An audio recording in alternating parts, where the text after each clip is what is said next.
위해서 준비하신 예물 봉헌하시겠습니다.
하나님 말씀 보겠습니다. 마태복음 21장 1절에서 11절 인사하겠습니다. 사랑하고 축복합니다. 오늘 저는 이 말씀을 읽다가 이 말씀은 나귀에 관한 이야기는 공관복음, 사복음서에 동일하게 기록되어지는 말씀인데 처음에는 누가복음을 보다가 다른 말씀에 있는 말씀도 다 비교해보다가 오늘 21장에는 좀 독특한 부분이 같은 사건이지만 좀 다른 분위기로 말씀하시는 것을 보고 오늘 이 말씀을 좀 묵상하게 되었습니다. 여러분 살아가는 직업이나 환경에 대해서 다 만족하십니까? 만족 안 하세요? 여러분이 하고 있는 일에 대해서 혹시 만족하세요? 한 분만 지금 전도사님만 사명인가 보죠. 당나귀가 있었습니다. 당나귀가 터실터실하게 살찐 당나귀가 들에서 풀을 뜯어먹고 있었는데요. 그것을 누가 지켜보고 있었냐면 이리가 지켜보고 있었어요. 이리가 지켜보면서 야, 저 당나귀 잡아먹으면 정말 맛있겠다.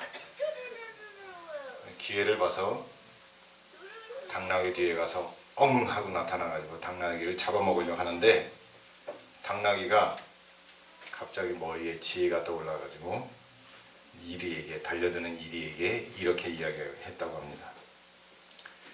나를 잡아먹으면 맛있지만 지금 내 발에는 가시가 박혀 있어서 나를 잡아먹으면 당신 목에 가시가 박혀 죽을 겁니다.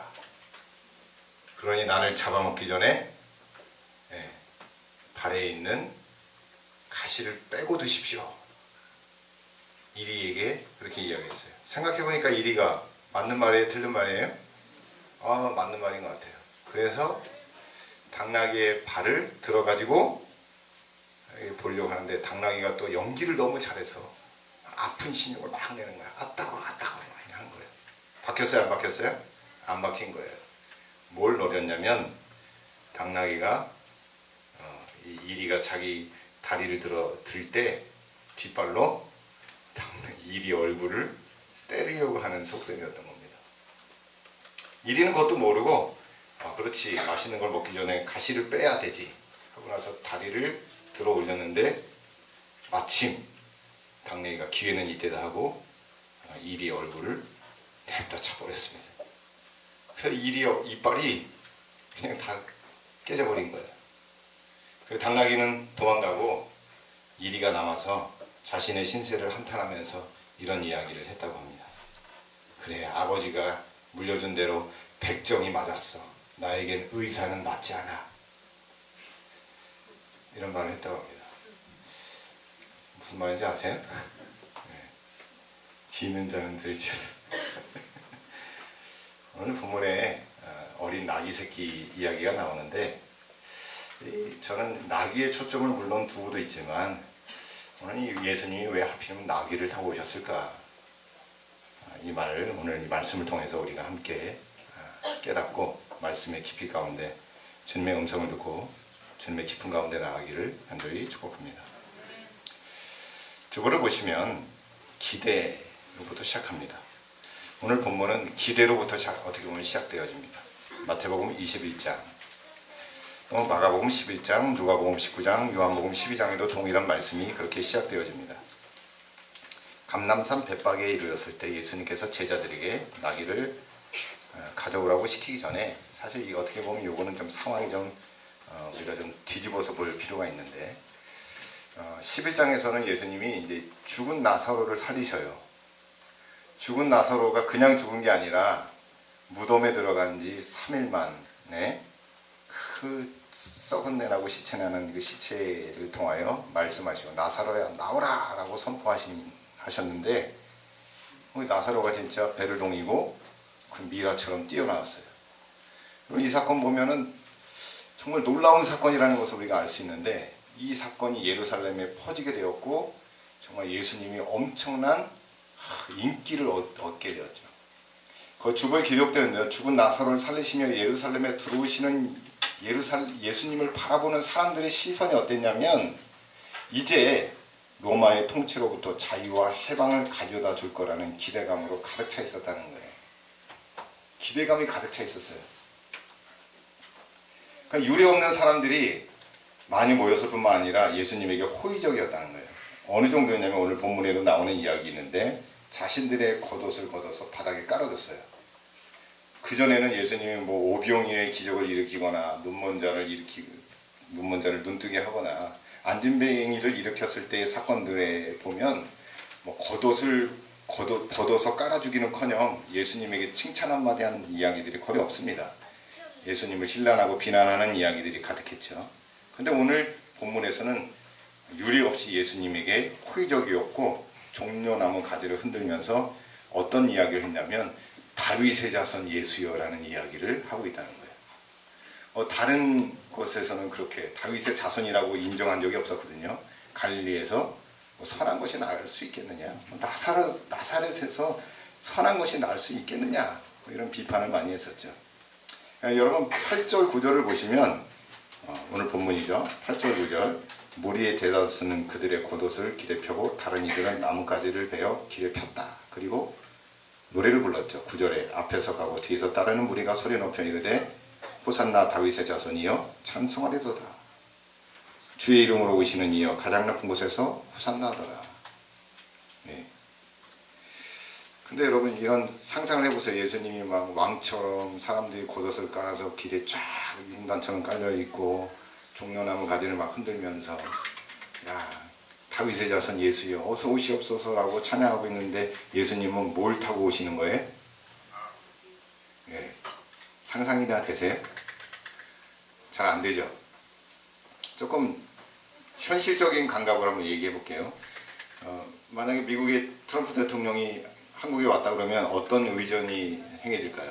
비행기에서 딱 내릴 때 일단 무슨 색깔로 쫙 깔려 있을까요?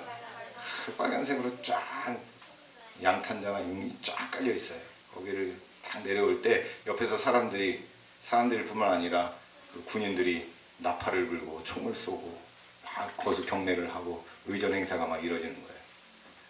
그리고 이제 트럼프 대통령쯤 되면 아마 최고급 승용차, 방탄으로 만든 그 승용차에 딱 올라타면서 손을 흔들면서 막 가겠죠. 그런데 그 트럼프 대통령이 거기서 자동차가 아닌 자전거를 타고 가면서 손을 흔든다고 생각해보세요. 최고급 비행기에서 내려서 잘 깔려있는 양탄자에서 사람들이 막 환호성 부르면서 막 군인들이 나팔을 불고 있는데 갑자기 딱 녹슬은 자전거를 딱 타며 간다면 상황이 돼요 안 돼요? 그 상황이 이해가 되지 않고 맞지 않는다는 거예요. 오늘의 상황이 바로 그런 상황인 거예요. 예수님은 왜 나귀를 타고 오셨을까요? 궁금하지 않았어요? 그것도 다 큰 나귀, 힘세거나 좀 멋있는 그런 나귀를 타고 왔으면 좋았을 텐데 어린 나귀를 타고 오셨다는 거예요. 한번 여러분 질문을 던져보겠습니다. 당신은 예수님에 대한 어떤 기대감을 가지고 있습니까? 예수님이 고급 승용차를 타고 고급 비행기를 타고 멋진 모습으로 나타나기를 원하십니까? 네. 성경에는 예수님이 멋진 모습으로 나타났다는 이야기가 거의 등장하지 않더라고요. 그 이야기는 언제 나타나냐면 예수님이 다시 이 땅에 오실 때, 예수님이 다시 이 땅에 재림하실 때는 그렇게 오세요. 천군 천사와 함께 정말 백마탄 완장님으로 등장하시죠. 근데 성경에 기록되어 있는 말씀으로는 그렇게 오시지 않았어요. 예수님 왜 나귀를 타고 오셨냐면 두 번째 거기 패러그래프 보시면 겸손의 왕으로 오신 예수님. 예수님은 이 땅에 오실 때도 그냥 내비두세요. 예수님은 이 땅에 오실 때도 하늘에서 하나님의 아들 예수님이 이 땅에 오실 때도 어디에 오셨냐면 최고급 호텔에 오신 것이 아니라 최고급 산부인과에 오신 것도 아니라 말구에 오셨다는 거예요. 겸손의 왕으로서. 네, 안녕하세요. 가시 서서. 네. 그런데 오늘 본문의 상황은 뭐 왕으로서 입성을 하긴 하시지만 무엇을 지러 가시는 거냐면 십자가를 지러 가시는 순간의 길이에요. 그 순간에도 예수님은 어린 나귀를 타시면서 십자가의 길을 걸어가셨다는 거예요. 아니 그러니까 예배에 그냥 괜찮아요. 화내지 마세요. 저도 예배를 잘 드리고 있는 거예요. 근데 어디까지 했죠? 예수님이 십자가의 길을 걸어가시는 그 중간에 있는데 무엇을 말씀하시려고 나귀를 타고 오셨냐면 거기 세 가지가 기록되어 있습니다. 주보를 보시면 첫째는 겸손의 시작과 끝을 우리에게 보여주시기 위해서. 말구유에 오신 예수님이 가실 때도 어린 나귀 새끼를 타고 가시는 모습. 그 과정 가운데는요, 그 중간에는 많은 일들이 있었어요. 죽은 자를 살리고 병든 자를 일으키고 바다 위를 걸어오시고 풍랑이는 바다를 명하여 잔잔하게 하시고 세상의 왕들이 할 수 없는 일들이에요. 그렇죠? 세상의 왕이라도 할 수 없는 일들을 예수님이 엄청난 능력을 행하셨다는 거예요. 보리떡 5개와 물고기 2마리로 5,000명을 먹이시는 사건. 죽은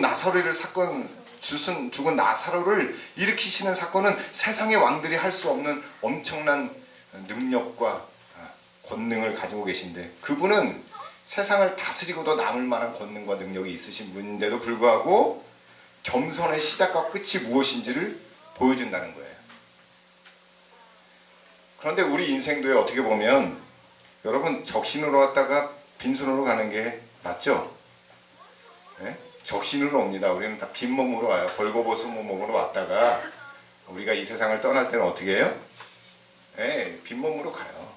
그건 다 공평해요. 이건 망고진리의 불변의 법칙입니다. 얼마 전에 뭐 무슨 유명한 회장님이 한국도 아니고 외국 가서 죽어가지고 돈 많으신 그분이 돌아가셨는데 갈 때 뭐예요?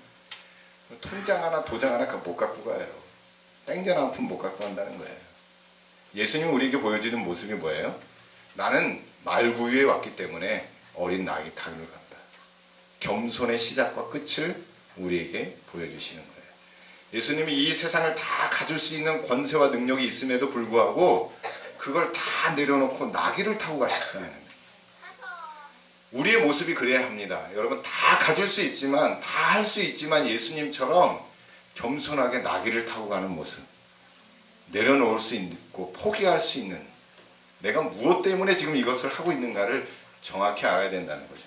그것을 알면 겸손이 무엇인지를 정확히 알 수 있다는 것입니다. 둘째는 기록된 말씀을 이루시기 위해 그렇게 하셨다는 거예요. 오늘 본문의 말씀 이렇게 기록되어 있죠. 여러분 본문에 마태복음 21장 4절 5절에 보면 이는 선지자를 통하여 하신 말씀을 이루려 하심이라. 이르렀으되 시온의 딸에게 이르기를 내 왕이 내게 임하나니 그는 겸손하여 나귀 곧 멍에 매는 짐승의 새끼를 타도다 하였느니라. 이사야 62장과 스가랴 9장 9절에 기록되어 있는 말씀이기도 하죠. 예수님 무엇을 이루시기 위해서 나귀를 타셨다고요? 말씀을 이루시기 위해서. 때론 우리도요 뭐든지 다 할 수 있지만 말씀이 있기 때문에 야 이걸 하지 말아야 되겠구나, 이런 내려놓음, 이런 겸손함이 필요한 거죠. 마지막 세 번째로 자신의 뜻이 아닌 아버지 하나님의 뜻을 이루기 위해서 나귀를 타고 가신다는 거예요. 예수님은 무엇을 지러 가시는 거예요? 세상의 왕권을 탈환하기 위해서 가시는 거예요? 아니면 세상의 모든 죄인들을 구원하시기 위해서 십자가를 지러 가시는 거예요? 십자가를 지러 가시는 거예요. 여러분 만약에 십자가를 지러 가는데 정말 백마를 타고 가거나 마차를 타고 가거나 화려한 삶을 살다가 십자가를 지러 간다면 그건 뭔가 앞뒤가 맞지 않겠죠. 그러나 예수님은 하나님 아버지의 뜻을 이루시기 위해서 모든 것을 내려놓고 겸손의 왕으로서 나귀를 타고 가신다는 거예요. 여러분 이 말씀을 잘 묵상하셔서 예수님처럼 겸손으로 여러분의 인생의 길을 따라가시기를 간절히 축복합니다.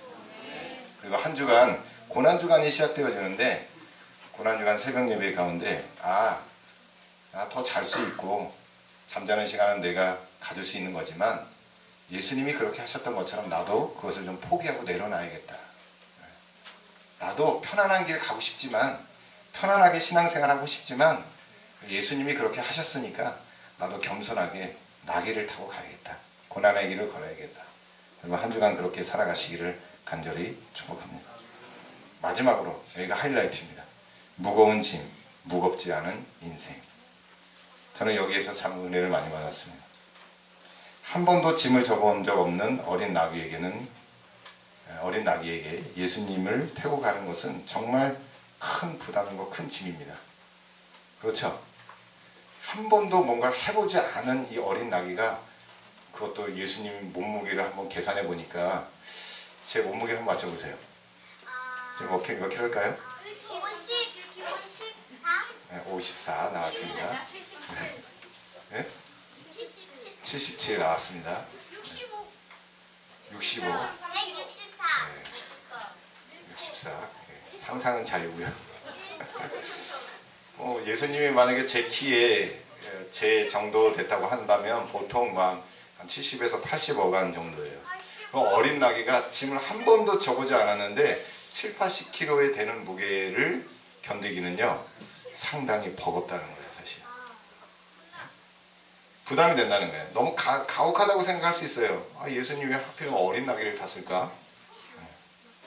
그런데 다른 복음서에는 이 말씀이 기록되어 있지 않지만 오늘 본문에는 이런 말씀이 기록되어 있더라고요. 여러분 잘 보시면, 잘 보세요. 자, 2절. 마태복음 21장 2절 함께 있습니다. 시작. 이르시되 너희는 맞은편 마을로 가라. 그리하면 곧 매인 나귀와 나귀 새끼가 함께 있는 것을 보리니 풀어 내게로 끌어오라. 예. 다른 복음서에는 그냥 어린 나귀 새끼라는 이야기만 나오는데, 여기에는요 나귀와 나귀 새끼가 함께 있다는 거예요. 그럼 추정해 봅시다. 나귀와 나귀 새끼가 있다면 한 나귀는 뭘까요? 예, 어미 나귀라는 거예요. 많은 신학자들이 여기 보면서 감동받았던 게, 저도 이 말씀을 묵상하면서 감동받았던 게, 어미 나귀와 어린 나귀가 있는데, 근데 어미 나귀의 등을 타지 않고 왜 어린 나귀의 등을 탔을까? 여기에는 놀라운 복음의 비밀이 숨겨져 있습니다. 첫째는 뭐냐면, 십자가를 누가 져요? 예수님. 네. 어린 양 대신 예수님이 십자가를 지시는 거예요. 우리 하나님 아버지가 질 수도 있는데, 여러분이 만약에 자녀 보고 무거운 짐을 들라고 하겠습니까? 아니면 부모인 여러분이 무거운 짐을 들겠습니까? 네, 부모가 드는 게 맞죠. 그런데 이 십자가의 사건은 누가 담당하는 거예요? 아들인 예수 그리스도가 담당하는 거예요. 그 예수님이 지기에 무거워요, 쉬워요? 이거 정말 무거운 짐이라는 거예요. 예수님이 지금 이렇게 보여주고 있는 거예요. 내가 세상 짐을 지금 지고 간다. 어린 양 대신 예수님이 세상 짐을 지기에는 뭐예요? 이게 정말 힘든 거예요. 그러니까 겟세마네 동산에서 기도할 때도 내 뜻은 지는 것이 아니에요. 너무 힘드니까, 괴로우니까. 그러니까 할 수만 있거든 이 장에 옮겨달라는 거예요. 그런데 아까도 우리가 얘기했지만, 내 뜻이 아니라 누구의 뜻대로 살기 원했다는 거예요? 하나님 아버지의 뜻대로 살기 원해서 그렇게 하지 않으셨다는 거죠. 여기서 지금 메시지가 보여주는 게, 어미 나귀를 탈 수 있음에도 불구하고 아기 나귀를, 새끼 나귀를 타는 것은 예수님의 지금 무거운 짐이 얼마나, 세상 죄를 지고 가는 것이 얼마나 괴롭고 힘든 일인가를 우리에게 간접적으로 설명해 주고 있는 거예요. 또 하나는, 오늘 이 말씀을 통해서 또 하나 우리에게 전달해 주고 있는 것은 뭐냐면, 혼자가 아니라는 것을 말합니다. 여러분, 신앙생활 할 때 괴롭고 힘들 때가 뭐냐면, 나 혼자라고 있을 때, 나 혼자라고 생각할 때가 제일 힘들죠. 그런데 오늘 이 말씀이 오늘 우리에게 전해지고 있는 메시지는 뭐냐면, 혼자가 아니라는 것을 이야기해 주고 있는 거예요. 내가 너와 함께하고 있다라고 하는 것을 증명해 주고 있는 거죠. 더 놀라운 사실은요, 바로 이제 7절에 나오는 거예요. 7절 한번 읽어볼까요? 마태복음 21장 7절 함께 있습니다. 시작. 나귀와 나귀 새끼를 끌고 와서 자기들의 겉옷을 그 위에 얹으며 예수께서 그 위에 타시니. 아멘. 자, 여기에 우리가 좀 이제 국어적 차원에서 말을 좀 이렇게 분해를 좀 해봐야 되는데요. 7절에 보면 그 위에라는 말이 2번 나와요.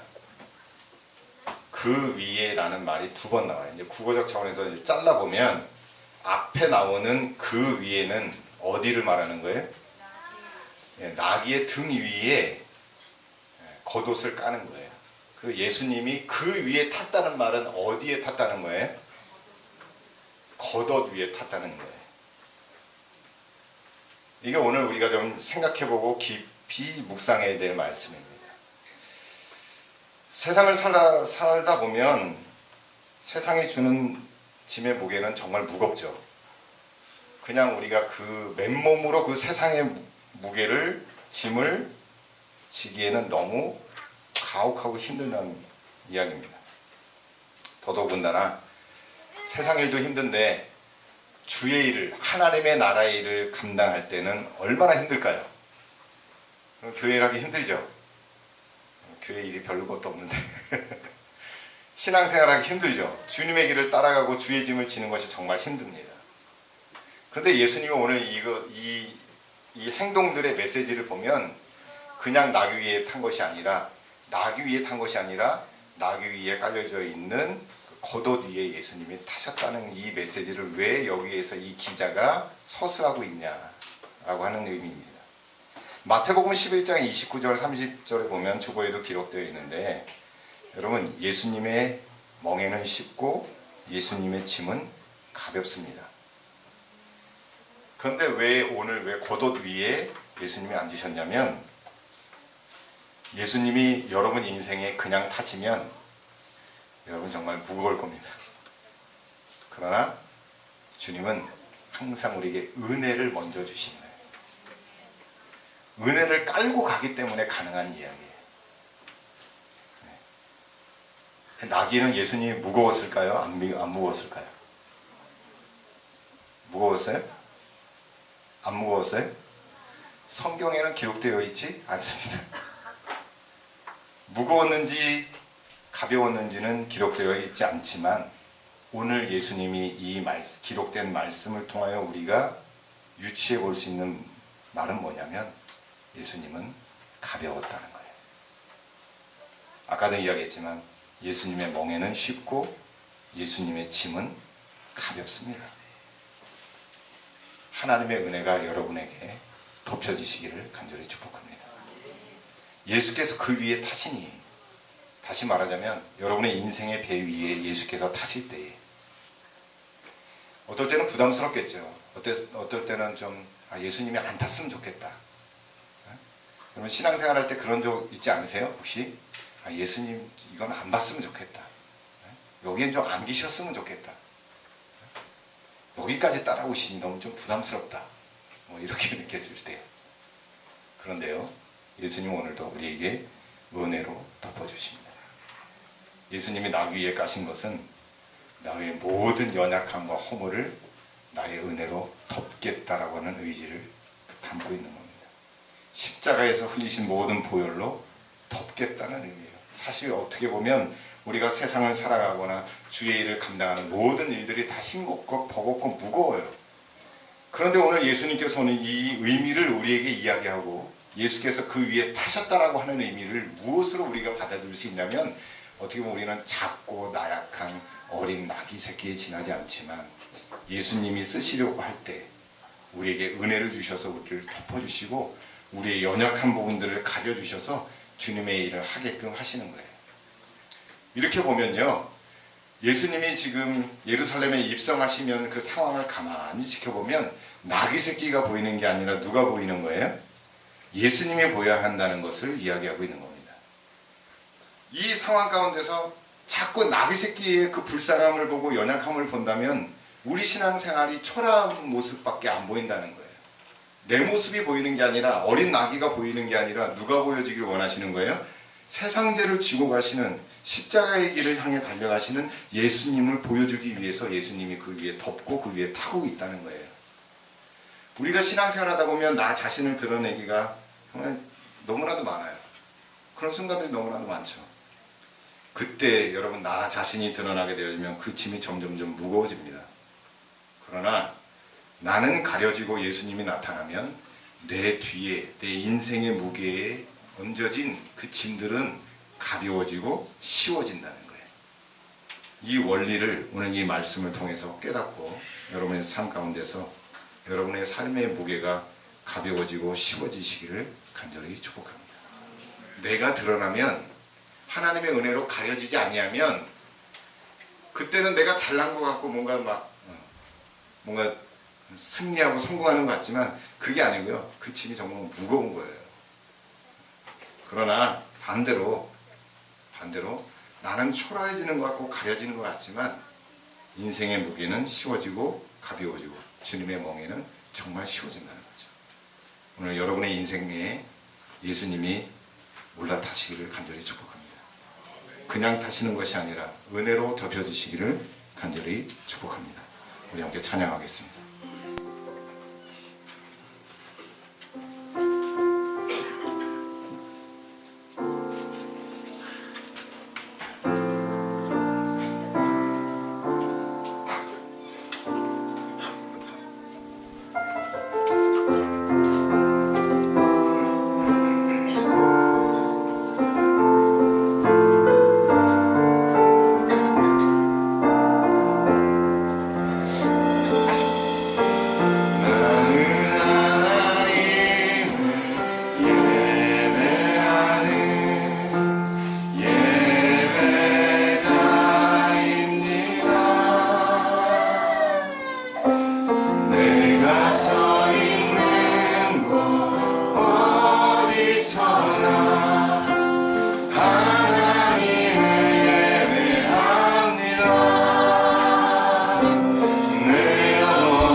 소원 주의 아름다우신 보며 사랑 노래하는 것 나의 왕 되신 주님의 얼굴 구하며 그 사랑 안에 머물며 사랑 노래합니다. 우리 간절을 살짝 깔아주시면서요, 주님은 오늘도 우리의 마음속에 겸손의 왕으로 나귀를 타시며 들어오시기 원하십니다. 여러분, 이 시간 어떤 기대감으로 주님을 바라보십니까? 주님은 우리를 높이시기를 원하여서 주님이 낮아지셨습니다. 주님이 우리를 살리시기 위해서 주님이 몸서 죽으셨습니다. 그런데 이 비밀에는요, 우리도 누군가를 위해서 낮아지고 누군가를 위해서 죽어질 때 주의 은혜와 주의 능력이 나타난다는 복음의 메시지를 담고 있습니다. 여러분, 우리의 왕은 예수님이십니다. 그분이 그렇게 사셨던 것처럼 오늘 우리가 드렸던 말씀처럼 그분은 다 가질 수 있는데도 불구하고 다 내려놓으셨고, 그분은 말씀을 따라가셨고, 그분은 하나님 아버지의 뜻을 이루시려고 겸손의 왕으로 오셨습니다. 여러분, 오늘 우리의 삶의 본분은 겸손입니다. 높아지려 함이 아니라 예수님처럼 낮아져야 합니다. 오늘 이 시간 우리가 찬양할 때에 주님만 높이고 주님 앞에 엎드리는 겸손의 시간이 되시기를 간절히 축복합니다. 우리 함께 믿음으로 고백합시다. 나의 왕 되신, 나의 왕 되신 주님의 얼굴 구하며 그 사랑 안에 머물며 사랑 노래합니다. 나의 평생에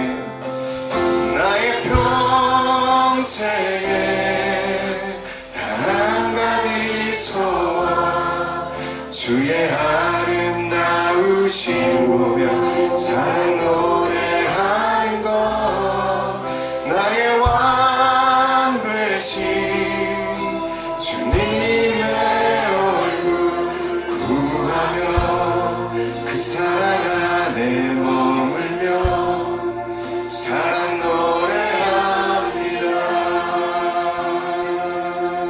할렐루야. 우리 피난처 되신 주님을 함께 찬양합시다. 나의 피난처 되신 예수님.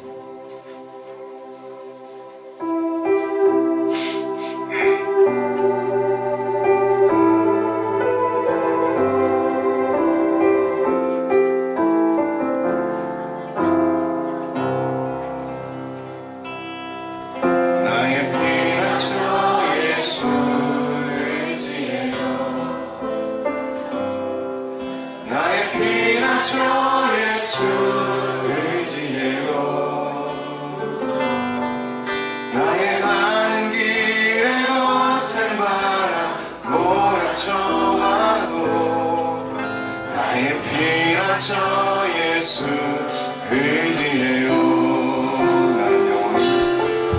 나는 영원히 주님 사랑해요.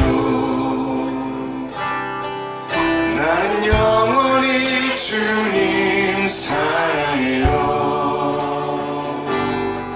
세상 어떤 것도 나의 사랑 끊을 수 없네. 나는 영원히 주님 사랑해요.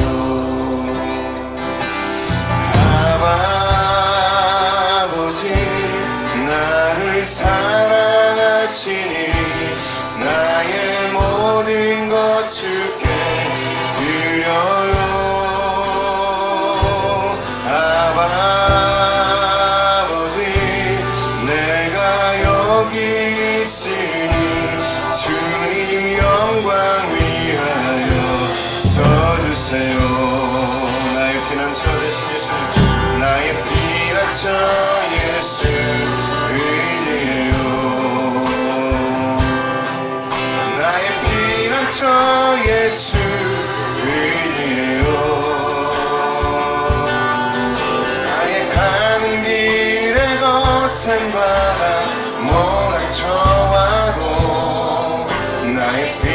저 예수 의지해요. 나는 영원히 주님 사랑해요. 나는 영원히 주님 사랑해요. 세상 어떤 것도 나의 사랑 끊을 수가 없네. 나는 영원히 주님 사랑해요. 아버지 나를 사랑하시니 나의 모든 것 주께 드려요. 아버지 내가 여기 있으니 주님 교회 위하여 써주세요.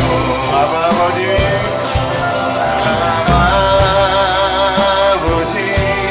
나를 사랑하시니 나의 모든 것 주께 드려요.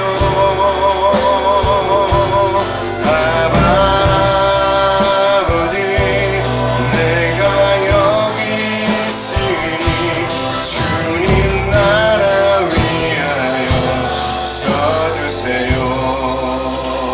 할렐루야. 날이 저물어갈 때 빈들에서 걸을 때 그때가 하나님의 때. 내 힘으로 안 될 때 빈손으로 걸을 때 내가 고백해 여호와 이래. 주가 일하시네.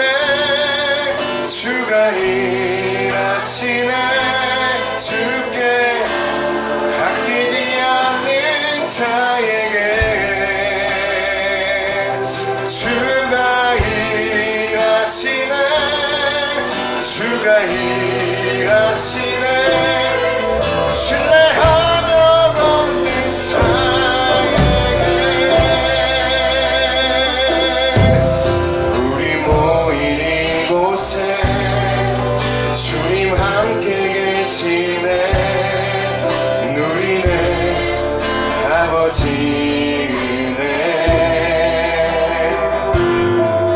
적은 떡과 물고기 내 모든 걸 드릴 때 모두 고백해 여호와 이래.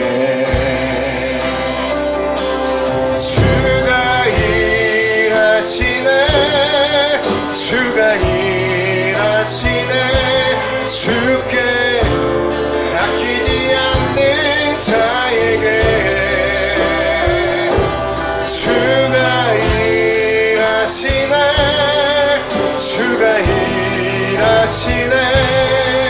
신뢰하며 걷는 자에게 날이 저물어갈 때 날이 저물어갈 때 빈들에서 걸을 때 그때가 하나님의 때.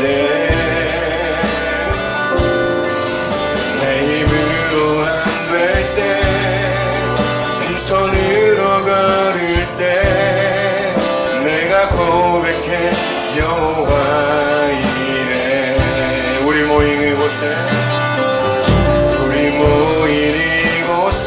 주님 함께 하십니다. 주님 함께 하시네. 누리네 아버지 은혜. 적은 떡과 물고기 내 모든 걸 드릴 때 모두 고백해 여호와 이래. 주가 일하십니다. 주가 일하시네.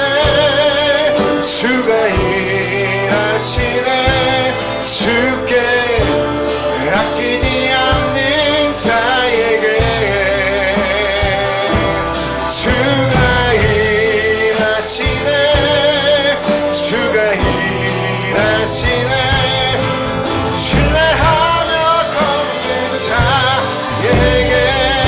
주가 일하시네 주가 일하시네 주가 일하시네 주께 아끼지 않는 자에게 주가 일하시네 주가 일하시네 신뢰하는 자에게 두 손 높이 들고 주가 일하시네 주가 일하시네 주가 일하시네 주께 아끼지 않는 자에게 주가 일하시네 주가 일하시네 신뢰하며 걷는 자에게 여러분 시간 함께 우리 기도하길 원합니다. 날이 저물어갈 때 빈들에서 걸을 때 그때가 하나님일 때 지금 하나님이 역사하실 때입니다. 내 힘으로 안 될 때 빈손으로 걸을 때 고백하세요. 할렐루야. 주품에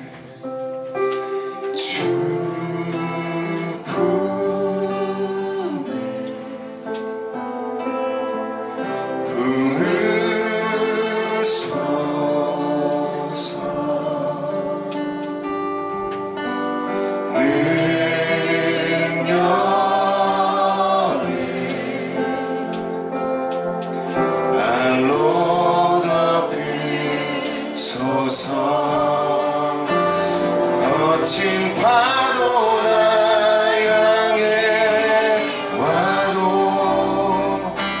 주와 함께 나오리니 높은 가운데 나의 영혼 잠잠하게 주를 보리라. 주님 안에 나 거하리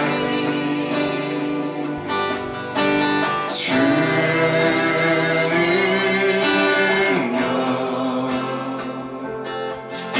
나 잠잠히 믿네 거친 파도 날 향해 와도 주와 함께 나오리니 높은 가운데 나의 영혼 잠잠하게 주를 보리라. 주가 일하시네 주가 일하시네 주께 아끼지 않는 자에게 주가 일하시네 주가 일하시네 신뢰하며 걷는 자에게 주가 일하시네 주가 일하시네 주께 아끼지 않는 자에게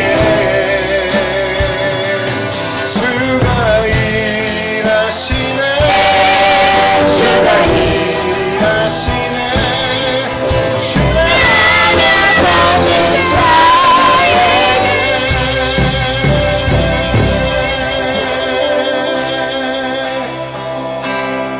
찾는 주님의 사랑과 박수하시며 찬양할까요?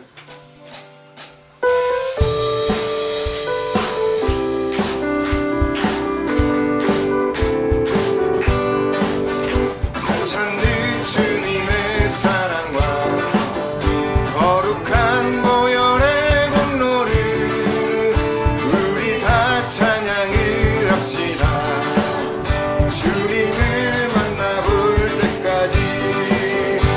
예수는 우리를 깨끗게 하시는 주시니 그의 피 우리를 눈보다 더 희게 하시 한 번만 더 변찮는 주님의 변찮는 주님의 사랑과 거룩한 보혈의 공로를 우리 다 찬양을 합시다. 주님을 만나볼 때까지 예수는 우리를 깨끗게 하시는 주시니 그의 피 우리를 눈보다 더 희게 하셨네. 우리를 깨끗게 앞뒤는 무궁한 생명의 물일새 생명을 구원한 친구들 하나님 찬양을 합시다. 예수는 우리를 깨끗게 하시는 주시니 그의 피 우리를 눈보다 더 희게 하셨네. 주님의 깨끗한 보혈은 날마다 입으로 간증해 나가세 천국에 들어갈 때까지 예수는 우리를 깨끗게 하시는 주시니 그의 피 우리를 눈보다 더 희게 하셨네. 십자가 든든히 붙잡고 날마다 이기며 나가세 머리에 멸류관 쓰고서 주 앞에 찬양할 때까지 예수는 우리를 깨끗게 하시는 주시니 그의 피 우리를 눈보다 더 희게 하셨네. 고난 내 영혼 편히 쉴 곳과 풍랑이로도 안전한 폭을 폭풍까지도 다스리시니 주의 영원한 파리지에 주의 영원한 심판 함께 하사 항상 나를 붙드시니 어느 곳에 가든지 요동하지 않음은 주의 팔을 의지함이라. 고난 내 영혼 편히 쉴 곳과 풍랑이로도 안전한 폭우 폭풍까지도 다스리시는 주의 영원한 팔 의지해 주의 영원한 심판 함께 하사 항상 나를 붙드시니 어느 곳에 가든지 요동하지 않음은 주의 팔을 의지함이라. 나의 믿음이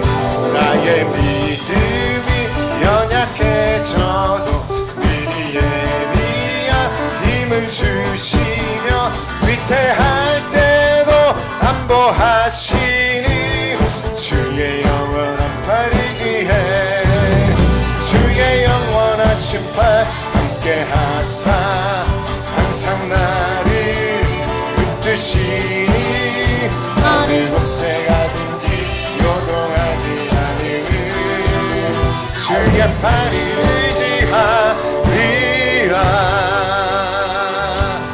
능치 못한 것 주께 없이 나의 인생을 주께 맡기 나의 모든 짐 대신 지시는 주의 영원한 팔을 한 번만 더요. 능치 못한 것 주께 없으니 주지 못한 것 주께 없으니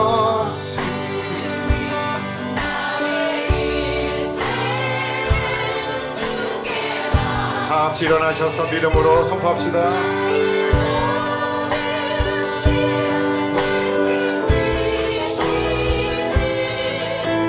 주의 영원한 팔이지에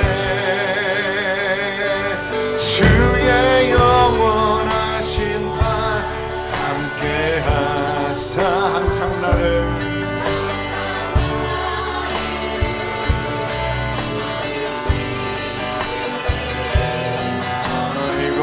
곳에 가든지 효도하지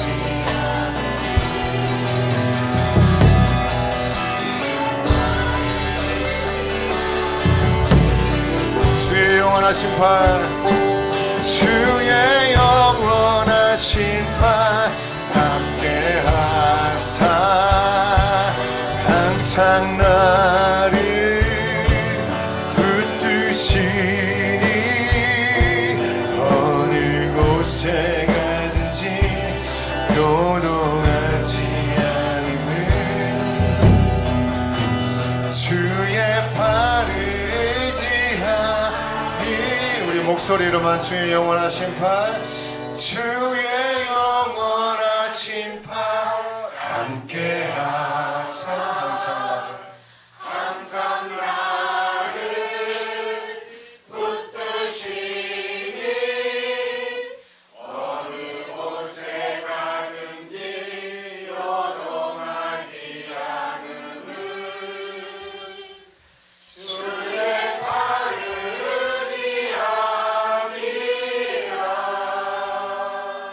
사랑하는 주님, 믿음으로 주 앞에 나와 예배하며 귀한 예물을 드리며 우리의 생명과 마음과 심령을 드린 사랑하는 주의 백성들 머리 위에 주의 충만한 은혜가 덮여지게 하여 주시고 우리의 마음 심령 가운데 겸손의 왕으로 오신 예수님이 우리의 진정한 왕이 되어 주시며 주님을 높이며 한 주간도 주님의 그 발자취를 따라 순종함으로 살아가는 복된 성도들이 다 되게 하여 주시옵고 그 주님의 은혜가 우리의 삶뿐만 아니라 우리의 가정 가운데 우리의 생업과 일터 가운데 이 교회 위에 하나님 흘러넘치게 하여 주셔서 주의 영광을 보게 하여 주시고 주님의 능력 가운데 걸어가는 복된 삶으로 인도하여 주시옵소서.